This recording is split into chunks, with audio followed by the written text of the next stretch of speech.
Time to talk winners and losers on Wall Street with financial expert Rob Black joining us from lovely Tahoe this morning. I know you're on a bit of a break, Rob. We appreciate you joining us this morning on a day where we're seeing the Dow drop. Oh, it's down about 200 points right now. Inflation seems to be the word everybody's buzzing about. Good morning.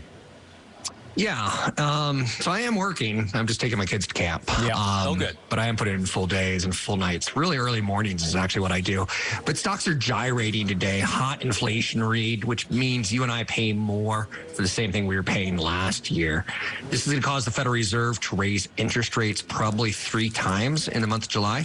So 75 basis points, which means our credit cards will become more expensive. Our mortgages will become more expensive. Just trying to prohibit us from spending crazy.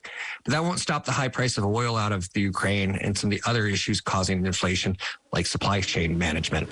Some interesting notes, Social Security, because it's going to be a big inflation year this year. Last year saw a 5.9% jump for the year 2022.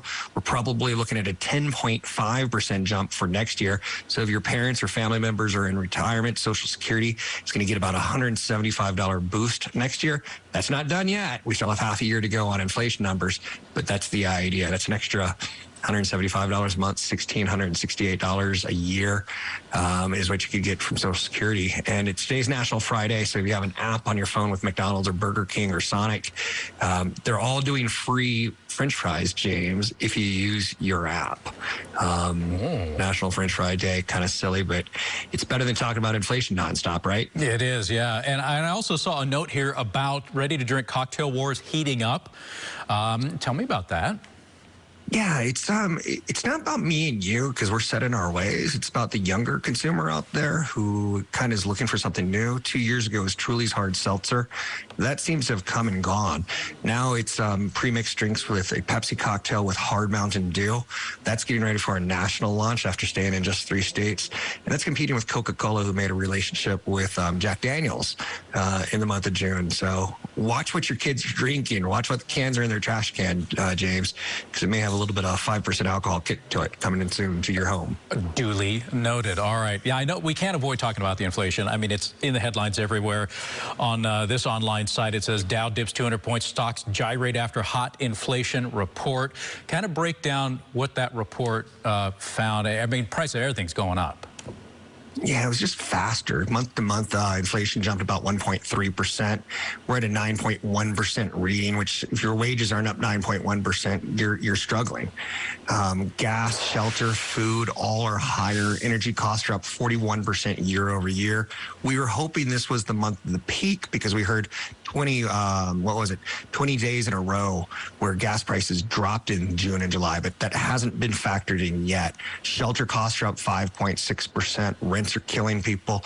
Used cars, which took a little bit of a break in the spring, they're seeing prices jack back up. Groceries up 12% year over year. The interesting thing in the inflation rage day, James, was that spending away from home is down. So airline tickets are starting to sap our spending strength. Our restaurants that we're spending out of town and our hotels, some of those tickets are coming down in cost, which is anti-inflationary, disinflationary, which should make for better reads in the months to come.